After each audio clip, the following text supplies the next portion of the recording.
ahora vamos a pasar al turno de las preguntas. ¿Tenéis alguna pregunta para alguno de los ponentes? Sí, yo le quería preguntar a él, ¿qué tipo de actividades hacéis? Hay tres grandes tipos de aprendizaje.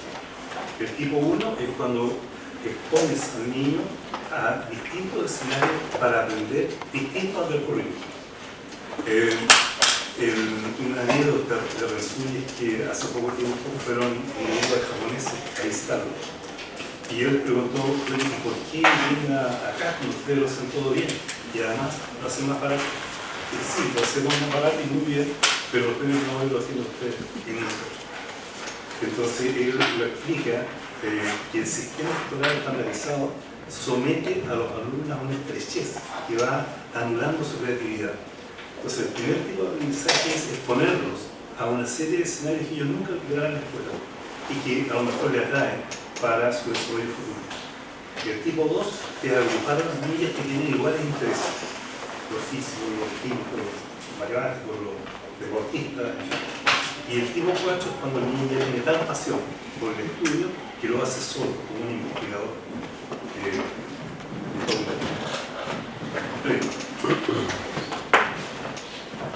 ¿Más preguntas?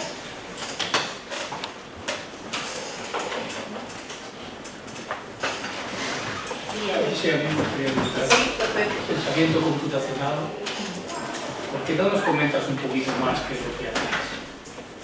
Porque has dirigido mucho la herramienta. Pero ¿qué es lo que pretendéis? Lo que pretendemos. Sí.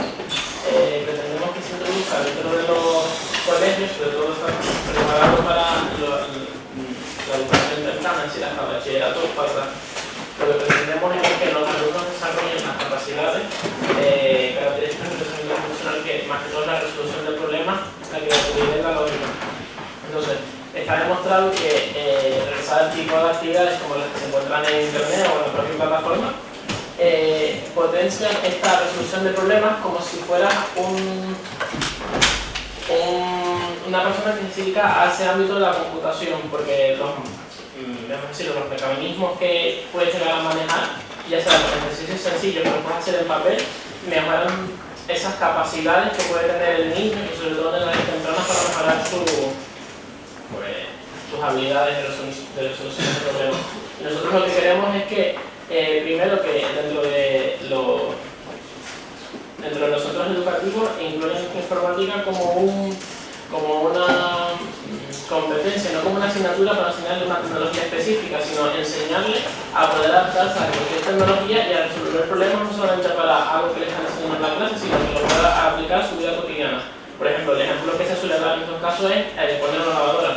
Eso en realidad es un algoritmo que sigue una serie de pasos.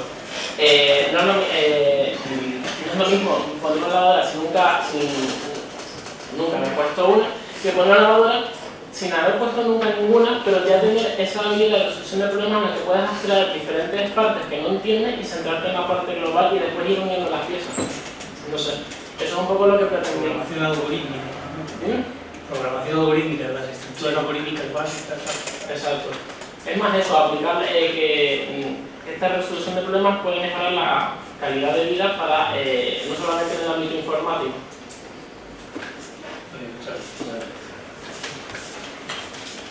¿Más preguntas? Yo tengo unas cuantas. En primer lugar, seguimos con Alexis sobre el pensamiento computacional. Entonces, os habéis, porque estoy un poco familiarizada con el asunto, y os habéis centrado en conseguir que lleguen a la universidad con una serie de nociones básicas, pues, de lógica, de algoritmia, no tanto como el programar, sino esos conocimientos que necesitas previos. Me resulta interesante que habéis marcado, habéis dividido por edades 14-16, 12-14 y a partir de 12 todo para abajo. ¿Cuál ha sido la forma de decidir cómo agrupar este tipo de actividades? Porque es muy diferente niños de 6 años a niños de 10 años, por ejemplo. Entonces, ¿o no? Eso es un poco la metodología que preparamos, ¿vale? a partir de 2 años para atrás, también me resulta muy complicado separar los diferentes tipos de actividades, porque hay actividades a lo mejor que están destinadas para 10 años, pongamos, pero a lo mejor a los de 12, 13 tampoco también van a resultar complicadas porque nunca se han formalizado a lo mejor con ordenar unos cubos por niveles o cosas de ese tipo. Entonces, quisimos agruparlas de esta manera, teniendo en cuenta también un poco cómo está ahora mismo el sistema educativo, de las franjas de edades por conocimiento, por decirlo de alguna manera. Menores de 12 pues viene siendo la misma que es primaria y como tenemos la metodología enfocada a orden creciente, en las de menores de 12, al principio van a haber actividades que están destinadas a 8 años, a 10 años, que van a ser igualmente de útil para una persona de 12 o de 13 años porque nunca se han familiarizado con ese tipo de actividades. Y como pues, van a orden creciente, se supone que cuando termine un curso de esa categoría, pues ha podido adquirir un poco de conocimiento a partir de su edad y también un poco más allá. Vale, muchas gracias. Perfecto. Que tengo aquí las preguntas apuntadas. Juan Carlos Mosquera, ¿está por aquí? No, vale. Sí, a Mercedes, me queda la duda que no lo has comentado. Para evaluar todo este trabajo que habéis hecho, sí que habéis obtenido resultados en cuanto a las calificaciones, que por supuesto eso muestra el éxito, pero ¿habéis pasado alguna encuesta de satisfacción? ¿Habéis usado algún método de evaluación de la experiencia? Pasamos una al final de curso, pero se nos quedó pendiente. La idea principal era a lo largo del curso, ya que hacíamos 3 controles, pues una vez pasado cada uno de los controles haber pasado una. Eso lo hemos dejado para este año, ya prepararlo con tiempo, pero sí que es verdad que lo interesante sería, para cada actividad que hacen, pues que hubiera una serie de preguntas que contestaran incluso de forma anónima, para que no les impidiera hacerlo, ¿vale? Respecto de la satisfacción de esa actividad en concreto. Eso no llegamos a hacerlo, pero fue una idea que nos quedó al final de curso, porque había actividades que le habían gustado mucho, pero a lo mejor otras que les saturaron un poquito. Entonces, con la idea de ver cómo poner, por ejemplo, los proyectos, el segundo año de docencia los pusimos de mitad de semestre para el final y se les echó el tiempo encima y se quejaron mucho. Este último curso lo pusimos al principio de curso y les dimos mucho tiempo para hacerlos.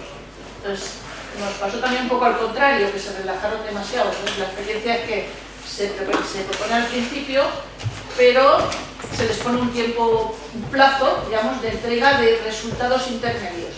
Entonces así les obligas un poco a ir un poquito más centrados. Y en esos controles, digamos, pasar una encuesta de satisfacción. Desde luego, de palabras sí que nos lo han dicho, que estaban más satisfechos.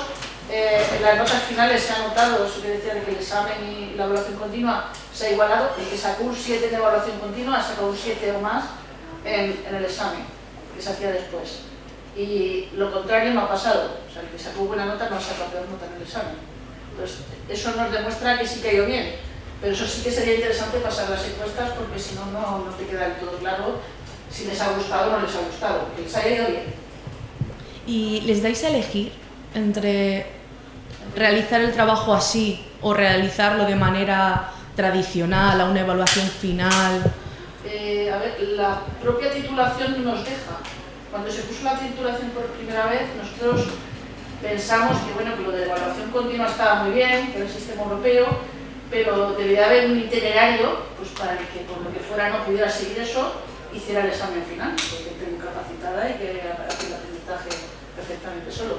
Pero la propia titulación nos deja. Entonces, lo que se nos ha propuesto en los últimos años, ya que no se puede poner eso, es que a lo mejor el que no podía completar del todo la evaluación continua, que sí se le diera una especie de opción de recuperarla al final del curso, mediante un examen o mediante la prueba que nosotros consideramos. Eso de momento no lo hemos tenido que hacer, porque como habéis visto es que no suspende nadie la asignatura. No porque sea fácil, no suspenden pues porque se la toman con interés. Claro, es que... Al principio les parece una asignatura rara en videojuegos, pero al final parece que lo entienden y que sí que les gusta. Te lo preguntaba porque en una experiencia que estoy teniendo yo en una asignatura, sí que te encuentras, le hemos hecho la experiencia este año pasado, sí que te encuentras con estudiantes que les ocurre que tienen la asignatura cursada de años anteriores, pero que no han aprobado, Y claro, llega un momento en el que se les solapan las asignaturas en las que se han matriculado y no hay manera de que puedan asistir por lo menos a todas las clases. Entonces nosotros en ese caso sí que les dábamos a elegir, porque además hacían un proyecto, hacían desarrollo basado en proyectos, aprendizaje basado en proyectos desde el principio de la asignatura. Entonces, claro, sí que nosotros tenemos que hacer, ellos tienen que ir y tienen que tener el examen final y tienen los de evaluación continua, pero tenemos una flexibilidad para que ellos puedan elegir. Y ciertamente solo han elegido no hacer todo el proceso los que ya no podían venir a clase porque no les quedaba más remedio. Nos ha pasado en otras, en esta de momentos que no, si tenemos un repetidor o dos ha sido porque se han dejado la asignatura al mes y no han llegado a hacer nada. Entonces no se da el caso normalmente.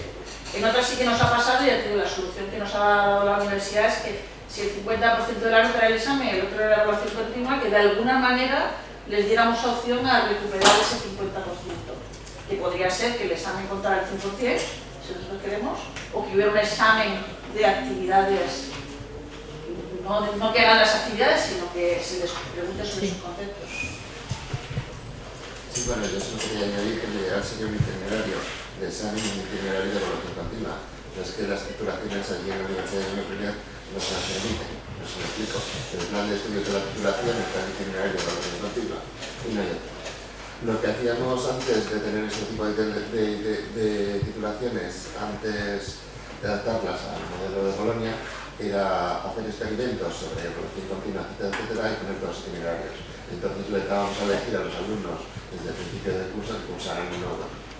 Claro, en nuestro caso pasa igual porque tienes que hacer evaluación continua. Lo que pasa es que en el examen final cuesta un porcentaje y la evaluación continua es otro. Entonces, si quieres aprobar con el porcentaje del final, pues puedes llegar hasta donde llegas.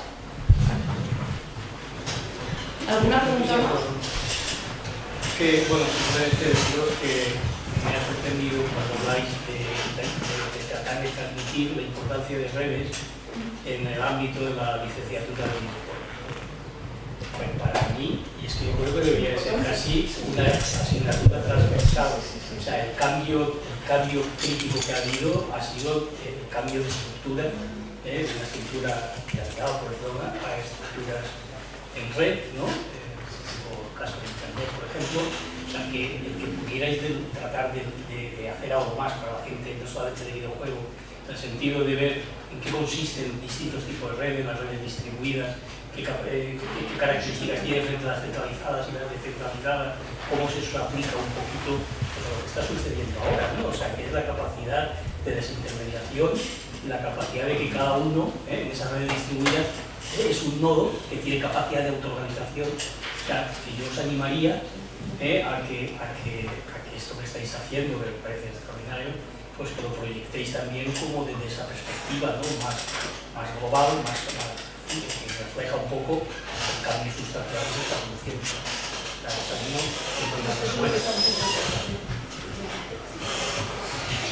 Bueno, tenemos última pregunta, que tenemos ya un minuto. Yo quería preguntarle a Marco sobre la estrategia de creatividad, si han tenido que hacer alguna formación previa del profesorado o cuál ha sido la reacción del profesorado de los maestros ante la metodología nueva. Sí, está contemplado en el proyecto hacer un diplomado que es equivalente al experto, que es aquí en España, que es un intermedio entre el máster y la licenciatura, que es un programa de un año donde trabajamos fundamentalmente el cambio del rol instruccional del profesor por el del coach, en su definición más etimológica, es decir, sacar lo mejor que los niños tienen derecho. Por lo tanto, ya ese profesor está obligado a hacer el currículum prescrito, pasa a ser un diseñador de escenarios donde los estudiantes puedan demostrar su creatividad. No solo lo típico de los colegios, la banda, la danza, el grupo folclórico, sino que sean escenarios de creatividad académica, entendiendo por tal el desarrollo de las disciplinas que van a contribuir al desarrollo de lo que dificulta el currículum prescrito. Y lo más trascendente del modelo es que por primera vez se le preguntan a los alumnos qué quieren aprender. Lo que nunca se hace en el currículum escrito. Siempre está algo preconcebido por alguien, lo que genera todos los efectos que conocemos, desinterés, de cambio. Cuando los niños, por ejemplo, hicieron una encuesta a ellos, ¿qué les gustaría que la escuela les enseñara? Y sorprendentemente el 90% marcó el ítem familia. Familia. Y nos llamó su atención porque pensé yo que estarían pasando algún núcleo temático relacionado con la familia. Y no había ninguna coincidencia, pero todas las escuelas marcaron familia. Y eso lo interpretamos como afirmación personal, afectividad, relación con los padres, inseguridad, autoestima, y comenzamos a trabajar entonces con los profesores, porque no se puede trabajar la autoestima con los niños. Empezamos a trabajar el mecanismo de cómo involucrar la autoestima desde el lenguaje hasta el trato personal más diario e íntimo. Y eso produjo un efecto extraordinario, sobre todo la afectividad. Muchas gracias a todos los ponentes por haber participado y a todos los que habéis colaborado en la sesión de preguntas.